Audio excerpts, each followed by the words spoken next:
Round Rock. I work for the city of Round Rock for the police department. I love this city. It's been good to me, so I hope it's all right for your stay here. Hope your car doesn't get broken into, but if it does, we'll take a report. If your car did get broken into, I'm sorry.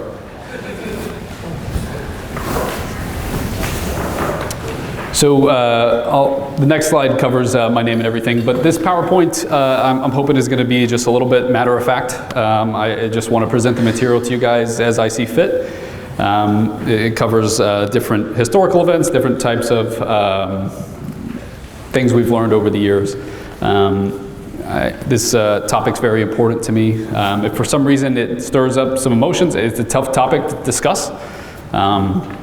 Please, I want to be as inclusive as I can to the crowd. So if you have questions, I'll reserve some time at the end where we can maybe work through that if you feel like it's beneficial for the group.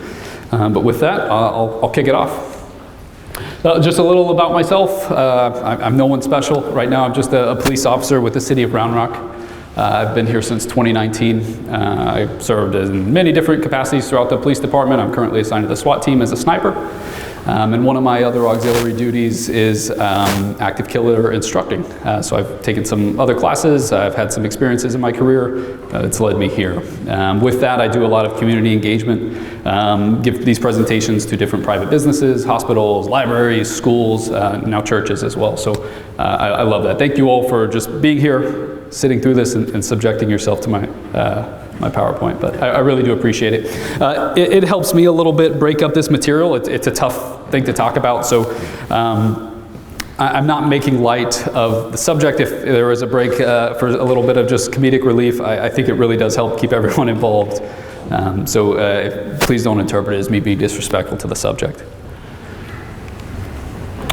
With this, there's a lot of different definitions, but for the sake of this presentation, this is going to be kind of the definition that we're going with. It helps standardize what exactly are we talking about with the different data sets, different events that we reference. It really helps that. So this is the current definition. You may have heard it through different types of news sites, news articles, those sort of things. It's previously referred to as an active shooter incident.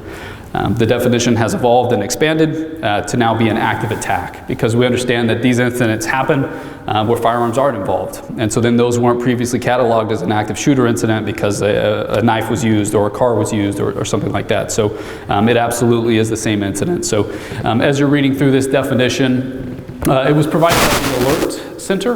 They're just an hour or two south of us here in San Marcos, if you're familiar. They offer a lot of great training resources. That's who I get. The last few slides will cover some of their available resources if y'all want to collect some pictures of that. The main thing that kind of separates this is going to be the word actively. That's what's going to consider it an active attack, and to be actively involved, law enforcement knows about the incident that's going on. Again, it includes all forms of attacks. So we see a lot in some of the European countries, vehicles and edge weapons may be more commonly used. You guys may be thinking of some different incidents that have occurred recently that you're familiar with. It happens stateside as well, including different types of explosives. The next few slides will have a breakdown for the people who enjoy math with some different statistics, percentages, and those sort of things. I'd like to start here just to give an overview so everyone starts to understand what exactly we're talking about. The goal of this presentation is just to cover a law enforcement response, what you can expect at your own congregation, your own campus. So it's more of a conceptual overview. Things may vary a little bit depending on your certain area, but the overall consistent principles are going to be the same. So this is why we're here. This is, I believe, why each one of us is in a seat. This is why we each care about security, our own personal security, the security of our congregation, the security of the people around us. But it's a very real threat. This data set was collected from 2000 to 2024 with 1,400 dead and just over 4,000 casualties from active attacks. This covers a lot of the main ones from 2000 to present that may ring in our mind. Sandy Hook, all of these other, Virginia Tech, that's a big one that covers it, Vegas. All of these breakdowns are very important, but our overall goal is that we're here to save lives. And having some level of preparedness ahead of time, I really believe can do that. The other part is engaging in conversation about this. No one goes out to dinner and really talks about the subject of active shooters or active killers. It's not a fun, it's a heavy topic. It's not something that we're typically engaged in with the people around us, but I really do feel that some level of respectful engagement or commentary about it can be super helpful. Instead of just shying away from it, pretending like, hey, it's not going to happen here in Round Rock, Texas. It's not going to happen in my community. I think that can kind of be an ignorant perspective. This is going to be a generic profile of kind of the attacker based on historical incidents. I don't believe that we deserve to throw any names of attackers out there. Their names don't deserve to be recognized, but the general profile of what we see consistently from attackers, I believe, is super important. So you can start to prepare and understand a base level of what I can prepare for. If we have a base level of what has been consistent across some of the historical examples, then we can only prepare up from there. Now, with nearly each and every incident that has occurred, law enforcement, the community, attackers have learned something new. There is unique aspects of each one. Weapons, times, locations, all of these things have their each unique things. But this one right here is going to be interesting, but the first one, 97% of the time attacker commits it alone. So as you're preparing for your churches, your communities, your response, understand that an overwhelming number, it is a solo attacker. Always be prepared for the second, for the third, for the fourth, but an overwhelming number, it just shows that they're acting alone. Vast majority of attacks, the attacker has no prior association with the attack location. That doesn't mean like they don't have any knowledge, but I believe this data set is referring to the attacker not being a student or an employee at the location. Again, each one varies, but just an overwhelming number there. Most attacks were committed using handguns.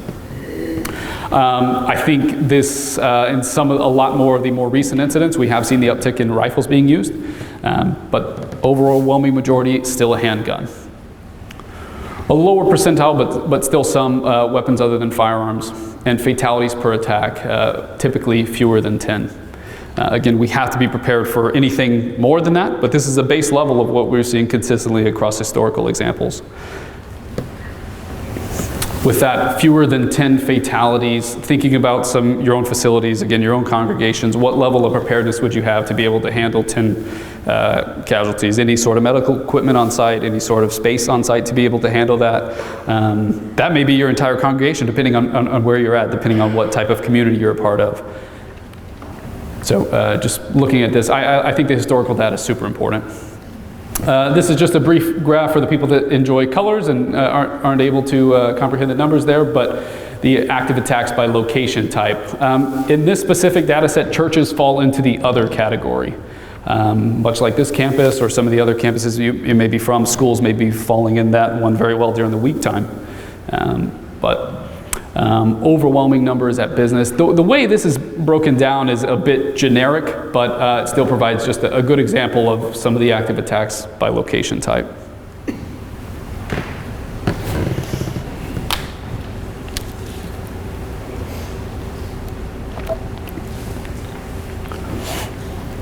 So at the onset of an attack, there's a couple things. One of the main things that needs to happen is the communication of the emergency.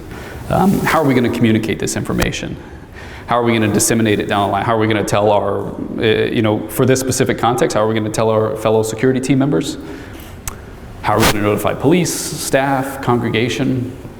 And what is the status of the attacker? I think of all the questions that are going to be asked for such a significant incident, this is going to be the initial question that needs to be asked. What is the status of the attacker?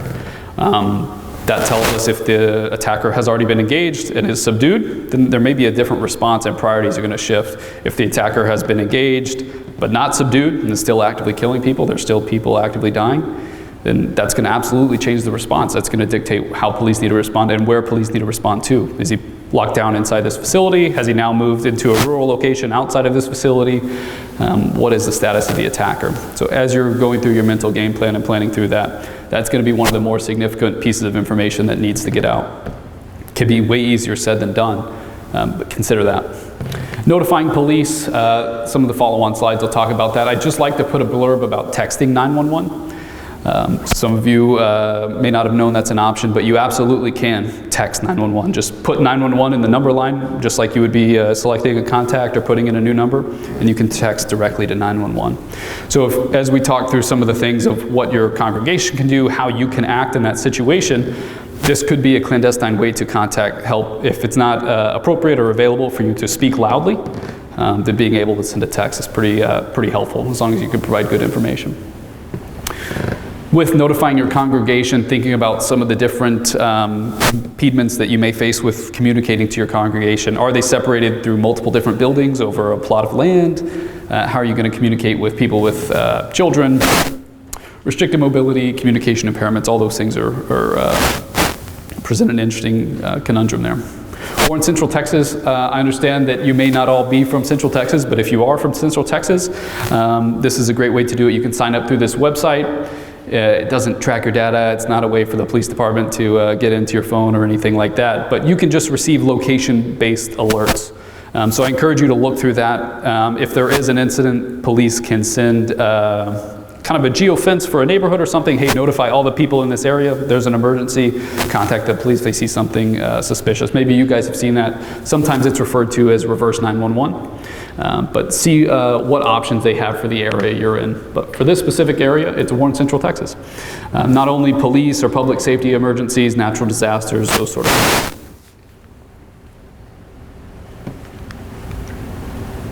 Calling 911. How many people have had the pleasure of calling 911? Yeah, so many questions.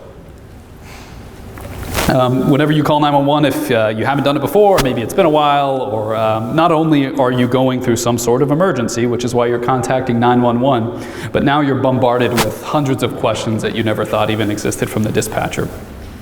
I like to put that out now for people who haven't contacted 911, but you need to expect that. You're going to be engaged with a lot of questions. That doesn't mean that help isn't on the way. It's not a series of riddles that you have to answer, and if you get all the answers right, then police are going to come. For an emergency like this, the questions are going to be asked to provide more up-to-date information while officers, fire, EMS are responding. So just understand that. Having kind of a game plan in mind of if I'm going to be the one to call 911, I need to have my information together. While the phone is ringing, while 911 is on the line, that's not going to be the time to develop, oh, these are the questions I need to have. What is the address to this place again? Where am I? Which way's north? Those are things that you need to be continually building throughout your day, so that way if an emergency does happen, you're able to have the correct information to provide. These questions are just kind of the basic ones, but what's happening, where, who, and how. Simple information. So as you're training your team, as you're passing on information to your congregation, having those set of questions that you can be able to answer. A little bit of a personal anecdote, but if I was ever in an emergency with my younger sister, I would not choose her to call 911. And if she's the only one available to call 911, we're going to be in trouble. I love her to death, but her level of awareness, her level of knowing her environment, knowing what to say, is pretty low. So selecting the people around you, if there is a team of people working together, it may be like, hey, I'm not going to have Michael call 911, I'm going to have John call 911. He might be the better person. I'm not saying that Michael's useless, he might be better selected for another task. But that's going to be one of the kind of trends throughout this, is working in a team, if you're fortunate to have the people around you, designating roles, who can do what. I'll speak for Round Rock specifically, but the minimum staffing for our police dispatchers and our dispatch centers, anyone have a guess? We're a population of around 150, 180,000 people here in Round Rock, roughly. We have about 200 officers. The minimum staffing for dispatchers is going to be 3. So if you live in an area, you may be something. Now, not to say that your 911 call is just going to go unanswered, but as we're flooded with 911 calls, things start getting diverted to different 911 call centers and triage different ways. So if all the people in the same room all call 911 and all are providing relatively useless information, that's going to tie up our dispatchers for the 50 other pending calls of people who may be prepared to do that. I bring it up not to say not to call 911. If you're in a situation where you need to call 911, do it. But make your call count is kind of the goal of what I'm saying, because your call could potentially be tying up the line for people that do have information, especially if it's the same incident. We typically don't operate at minimum staffing in dispatch, but it's just an interesting statistic to learn about. So a civilian armed response. The next few slides are going to cover this. I think it hopefully is going to be relevant to each one of you here. I imagine you're a form of some sort of security team or safety team for your church.